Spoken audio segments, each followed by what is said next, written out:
dosen untuk bisa ke sesi pelaksana nanti ada kami. Kalau di sini ada yang suka skincare nggak sih? Atau bikin sendiri? Sudah bikin sendiri ya? Oke, nanti kita sharing mengenai skincare. Berkenan kira-kira? Kalau hari ini kita sharing sedikit mengenai skincare dan juga kalau mereka ada yang suka? Suka ya. Nah, nanti kita akan berikan beberapa tips untuk mereka. Nah, nanti mungkin boleh ya. Jadi sekalian. Enggak ya. Nanti makanya kita sesuaikan saja. Mungkin nanti setelah ini masih ada aktivitas yang lain ya.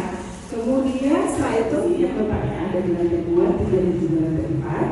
Nanti bisa berkeliling sama, bisa sama dipandu oleh Pak Feni. Jadi nanti kalau ada pertanyaan boleh langsung disampaikan sama. Nah selanjutnya nanti acaranya bebas. Yang mau ada sesi tanya, yang mau bertanya kita langsung aja kayaknya ya. Jadi nggak ada memasuki acara berikutnya. Sebelum kita memulai rangkaian demi rangkaian acara, maka baiknya kita berdoa terlebih dahulu. Persilahkan.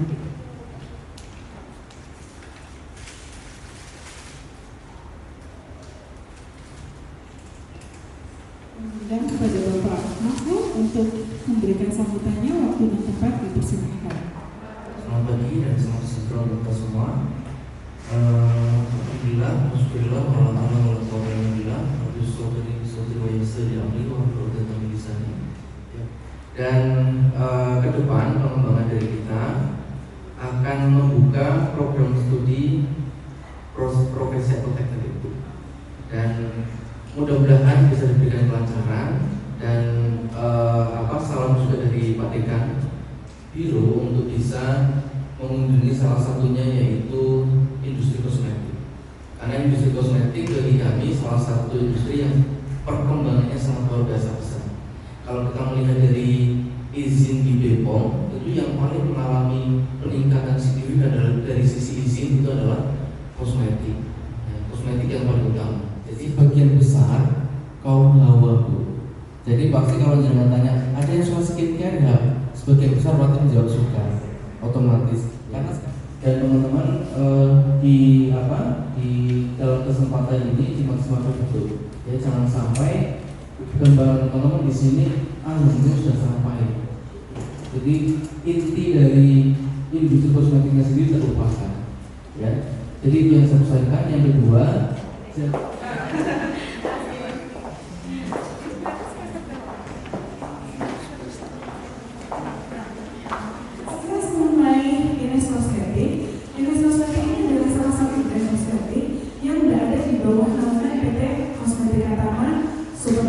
jadi untuk kantor pusat atau untuk pabriknya kita memang letaknya produk-produk dari PT Kosmetika Taman Super Indah ini 100% adalah buatan Indonesia.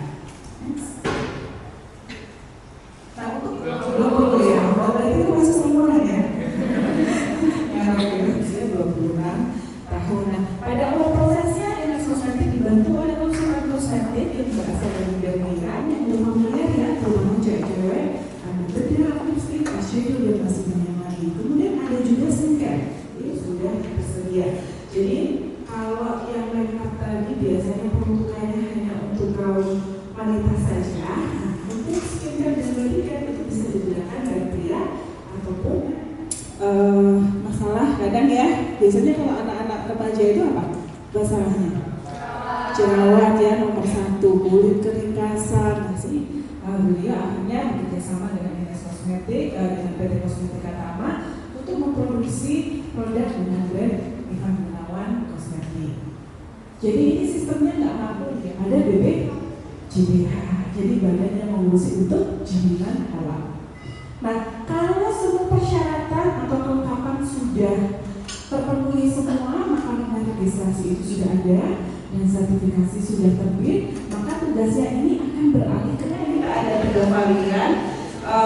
Ada yang transfusion itu dia tidak merubah warna asli, jadi supaya tidak mengkilat saja. Terus kemudian ada natural love, itu warnanya yang punya dasa-dasanya kelihatan semua ya.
kalau yang kayaknya itu bedak tuh dari dalam keluar, nah, terus yang sebelahnya itu dari luar. Terus kemudian perbedaan untuk mixing powder dan juga mixing yang liquid itu mesinnya pasti berbeda. Karena kalau untuk liquid itu mereka langsung pilih. Tapi kalau untuk yang powder itu butuh di press terlebih dahulu. Jadi keduanya mesti sendiri. Kalau untuk mesin pressnya, kalau itu mesin yang mengawali tes kosmetik itu salah satunya ada di sana, itu yang untuk mesin powder. Namanya sama kali kan? Ada lagi kira-kira? Saya buka masih ada pertanyaan. Happiness, kita satu kali lagi aja untuk mencoba. Kita cek dulu, cek kompas dulu ya. Monika? Happiness, happiness. Baik, terima kasih. Satu kali lagi. Langsung diakhiri dengan dada-dada boleh, tangan boleh ya. Sampai ini ya, nggak apa-apa ya. Oke, Monika?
Sebelum kita masuk ke acara yang pertama, di sini kami ada sebuah tayangan video. Selamat datang di PT Yakult Indonesia. Di mana ruangan ini dilengkapi dengan fasilitas pemadam kebakaran dan sarana evakuasi darurat seperti saat alam, menjalankan sistem manajemen keselamatan, kesehatan dan lingkungan akibat kerja, serta terjaganya kondisi lingkungan.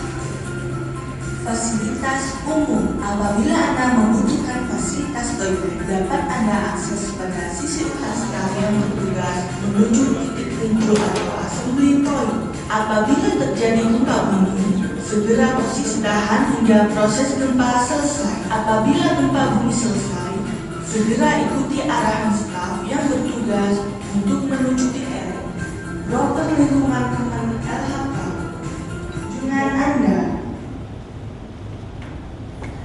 Ya, bagi sedikit informasi tentang CFDN saya ucapkan selamat mengikuti acaranya. Masuk ke dalam lambung dan masuk ke dalam usus kecil sebagai tempat penyerapan gizi atau sari-sari makanan. Dan akhirnya sisa makanan akan dikeluarkan melalui anus. Yang bernama Dr. Minoru Shirota. Tadi rekan-rekan dapat telusuri itu ada gambarnya penemu dari bakteri Yakult. Kemudian Yakult pertama kali dibuat di Jepang pada tahun 1900 setiap harinya, sehingga Yakult bisa disebut sebagai minuman internasional. Berikut ini merupakan profil dari perusahaan Yakult. Satu bagnya berisikan 5 botol Yakult. Yang kedua adalah Yakult original dengan kemasan berwarna biru. Perbedaannya apa? Yakult nilai sugar atau kadar gulanya rendah, serta ada penambahan vitamin E dan atau sel-sel menggunakan mobil box dengan mesin berpendingin khusus di belakangnya yang akan mengantarkan Yakultnya ke toko-toko, minimarket, supermarket dan lain sebagainya. Hingga saat ini Yakult sudah ada di hampir seluruh Indonesia. PT Yakult Indonesia saja juga melakukan kegiatan CSR atau Corporate Society tentang pencegahan kanker payudara. Ketiga, bekerjasama dengan tenaga medis, tenaga kesehatan selama pandemi kami berikan produk Yakult dan puskesmas di Indonesia. Terbaru ada bijak bersama buang sampah Yakult. Ini merupakan sosial media Yakult, ada Instagram, Twitter, Facebook dan juga YouTube Yakult Indonesia. Tahun 2021. Bisa dipanggil Kak siapa? Kak Rizal. Rizal. Rizal.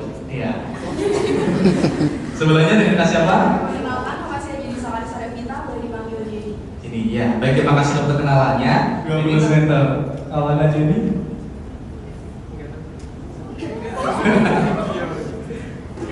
Berapa panjangnya? Kecil? 7. Ya, baik, terima kasih untuk jawabannya. Panjangnya adalah 1 meter. Bisa dibantu hitung berapa panjangnya?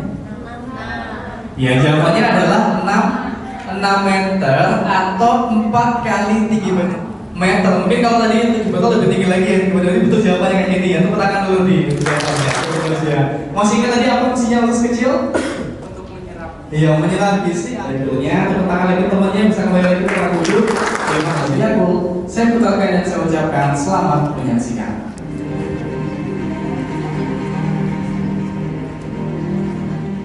Yakult adalah minuman susu fermentasi yang mengandung bakteri baik RKC serta hidup di tiap botolnya. Tahun 1903 dari Universitas Imperial Kyoto yang menjadi cikal bakal lahirnya Yakult pada tahun 1935. Dr. Minoru Shirota dan dextrosa. Nah, dextrosa ini merupakan gula yang terbuat dari sari pati singkong. Ini kami gunakan sebagai nutrisi atau makanan untuk bakterinya. Kemudian bahan selanjutnya yaitu adalah sukrosa. Sukrosa ini juga gula, itu gula terbuat dari tebu. Nah, yang ini kami gunakan sebagai pemanis Yakultnya. Dan kemudian bahan selanjutnya yaitu ada polistiren resin atau biji plastik. Nah, untuk polistiren resin ini nanti kami gunakan sebagai bahan untuk membuat botol Yakultnya seperti ini. Jadi botol Yakult ini kami buat sendiri di pabrik Yakult. Botol yang masih polos seperti ini, nanti yang pertama akan diberi label, kemudian diisi dengan Yakult, dan selanjutnya botolnya akan ditutup. Tutupnya menggunakan bahan aluminium foil seperti ini. Setelah ditutup, baru kemudian botol Yakultnya akan dikemas. Jadi kemasan 1 bag berisi 5 buah botol.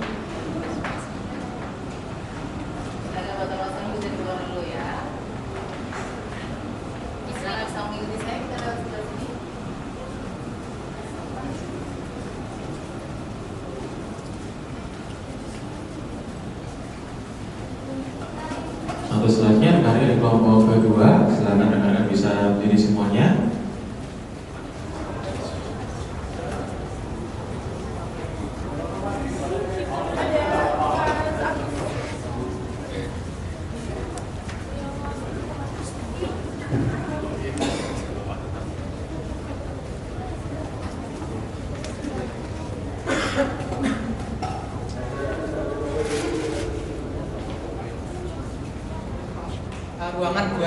kultur bakteri.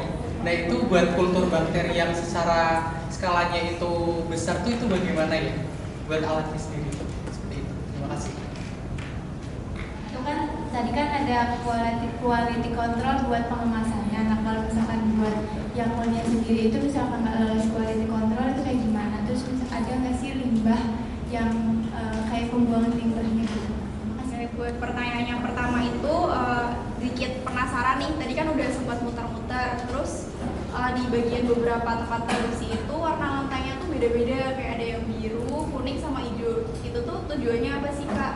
Terus pertanyaan yang lain itu kayak waktu yang terbaik buat minum Yakult itu kapan? Terus seandainya kata nih kita tuh konsumsi Yakult secara berlebihan atau kayak overdosis gitu lah Kak. Itu tuh kayak efek sampingnya apa sih Kak gitu? Itu aja, terima kasih. Beberapa warnanya itu terdapat saluran pembuangan tidak cair. Kenapa saluran tersebut tidak dibuat dengan model pipa dan kenapa itu dibuatnya pada lantai secara langsung? Baik, mohon izin perkenalkan, nama saya Samuel Iko. Izin bertanya tadi terkait sebelum proses DCT itu ada proses apa ya namanya itu kayak sebelum CT itu kan ada yang 23 jam sama sebelumnya pembibitan kultur tank. Sebelum kultur tank itu ada pembibitan selama 23 jam dengan suhu 37 derajat. Apakah suhu dan waktu itu bisa fleksibel atau bisa diganti seperti itu? Terima kasih. Minumnya aku. Oke, siapa lagi ya?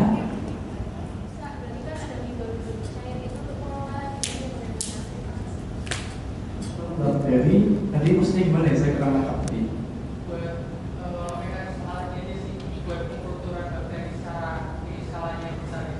Gimana? Ya. Tangki pembibitan yang kapasitasnya 500 liter, kemudian diperbanyak menjadi 18.000 liter yang di tangki CT.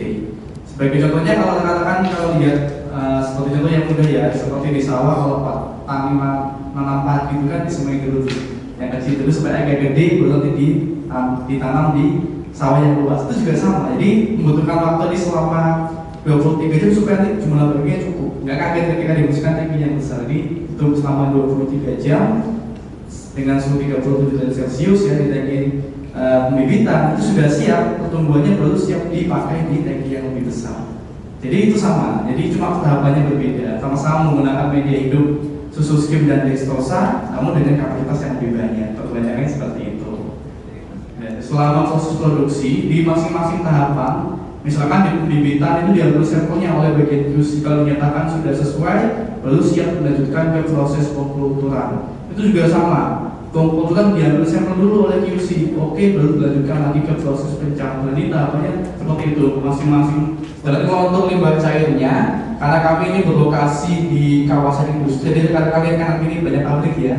Jadi di sini untuk pengolahan limbah cair dikelola oleh pihak kawasan, karena di sini ada pusat pengolahan limbahnya. Tidak hanya pabrik Yakult aja, oleh itu juga sama, dikelola oleh pihak kawasan seperti itu. Nah, bagaimana untuk pertanyaan mengenai limbah? Apakah sudah cukup jelas?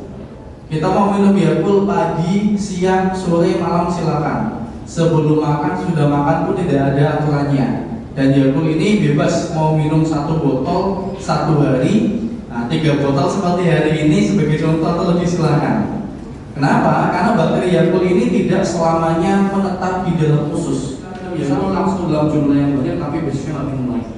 Nah, tadi disampaikan membantu menjaga keseimbangan bakteri baik dan juga bakteri jahat yang ada dalam sistem pencernaan kita seperti itu.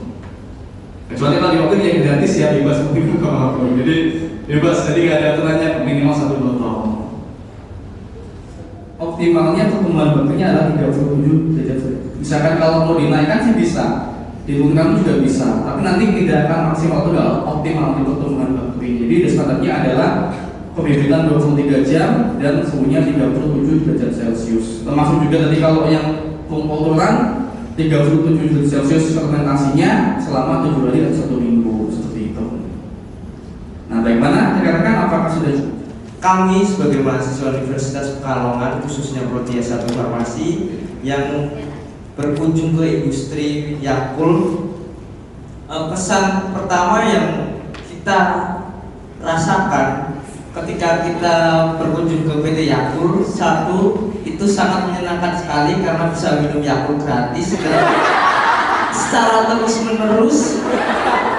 Terus juga kita menambah pengetahuan kita tentang fermentasi Yakult itu sendiri, bagaimana cara pembuatan Yakultnya, terus bakteri apa yang digunakan di dalam Yakult tersebut. Mungkin dari saya begitu saja. Pertama-tama yang ingin saya sampaikan, yang pertama ucapan terima kasih yang luar biasa kepada PT Yakult karena sudah memberikan sambutan yang penuh dengan kehangatan, Pak Peter. Kemudian setelah kita melakukan kunjungan tadi, sepertinya teman-teman yang ada di sini sudah terdoktrin tentang sirotaisme, Pak. Masih ingat sirotaisme apa? Apa saja? Kemudian usus yang sehat adalah kunci umur panjang. Yang terakhir, yang terjangkau. Yakult sudah terjangkau belum? Sudah. Usus untuk yang nomor 2, Pak, usus sehat kunci umur panjang, itu sepertinya sudah kita praktekkan pada hari ini, Pak. Sebelum berangkat ke sini, teman-teman sudah minum Yakult 1-2 botol, Bapak. Jadi sudah mencintai usus pada hari ini sangat luar biasa. Merepotkan dari teman-teman Yakult pada sore hari ini, dan juga dari kami, kunjungan pada sore hari ini sangat luar biasa, sehingga memberikan bekal kepada teman-teman, utamanya tentang industri di mikroorganisme, Pak. Ya, di Yakult ini, kalau teman-teman biasanya berkecimpung di mikroorganisme hanya di skala laboratorium, ya seperti yang Rizal sampaikan, di sini teman-teman bisa melihat langsung scale up produksi di mikroorganisme. Dan satu hal lagi, Pak Peter, yang saya salut dengan PT Yakult itu, sepertinya sampai sekarang belum ada kompetitor yang menjadi penantang Yakult. Ya, jadi sampai saat ini, dan itu sebenarnya kita pengen tahu itu kuncinya apa. Apakah memang patennya dari awal sampai sekarang ini dipegang luar biasa sampai tidak ada kompetitor sama sekali.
Pocari Sweat. Pocari Sweat, Infus. Oke. Infus, bukan Pocari Sweat. Ya, betul. Baik, Bapak Ibu, adik-adik semuanya. Dulunya Pocari. Mungkin teman-temannya adik-adik Ibu ada di sana juga ya. Tunjukkan ke sana. Gitu ya. Kan dibagi dua ya. Gitu ya, manusianya. Jadi seperti itu. Karena dibedakan, kalau Pocari itu kan produksinya kategorinya pengobatan gitu Pak. Gitu ya. Baik.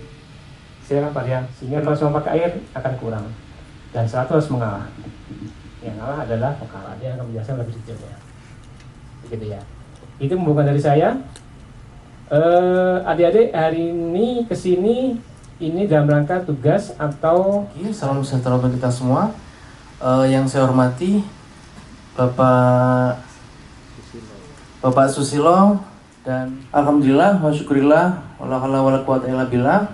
Rabbi sholli sadri wa yassir li amri wahlul 'uqdatam min Pak Susilo dan Mbak Rian, kami dari Fakultas Farmasi Universitas Pekalongan mengucapkan banyak terima kasih karena sudah diberi kesempatan untuk bisa diterima di bidang kemahasiswaan, mewakili Pak Dekan, membawa rombongan teman-teman untuk kunjungan industri Bapak. Kunjungan industri ini adalah satu rangkaian di dalam kurikulum kami, sehingga kita ganti dengan kunjungan industri. Rangkaiannya cukup banyak Bapak, kemarin kita sudah 1 hari full di Jawa Timur dan ini dan mungkin setelah ini juga saya ingin mengobrol banyak ini dengan teman-teman yang ada di Otsuka. Karena ke depan program studi profesi apoteker dan harapannya paling tidak sama-sama menguntungkan untuk akademik di bidang kita di farmasi dan juga di Otsuka. Sejauh ini Bapak kita sudah punya 2 prodi, D3 dan S1 farmasi dan ke depannya tadi PSPA tadi. Dan salam dari Pak Dekan, beliau menitipkan salam untuk saya dan Bapak Ibu dosen, sekiranya bisa di follow up Bapak. Kan ke Pak Susilo kurang lebih 80 orang. Itu kalau plus kru Bapak. Tapi kalau yang dari Unikal sendiri itu kurang lebih 78 dan yang di ruangan ini baru 76. Satu mahasiswa sedang drop dan informasinya merepotkan teman-teman Otsuka sedang di klinik. Kemudian yang didampingi oleh dosen. Jadi Infus dan juga di Pocari. Jadi saya minta teman-teman ya, jadi kalau mau tanya mengenai produk sana yang Mas Atal Sirup itu ahlinya beliau. Gitu ya. Terima kasih Pak Dian. Yang kedua Pak Bagus Sofi. Beliau juga farmasis, beliau yang membawahi unit produksi ampul dan terhadap karyawan, tamu, dan mitra kerja atau kontraktor. Mohon perhatian untuk mengikuti dan memahami penjelasan tentang K3L berikut ini.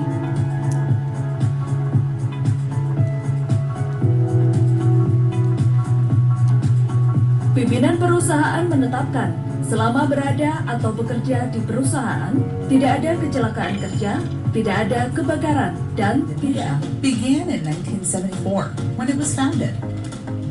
Prior to that, liquid infusion manufactured by Otsuka Pharmaceutical Factory, Japan has been exported to Indonesia.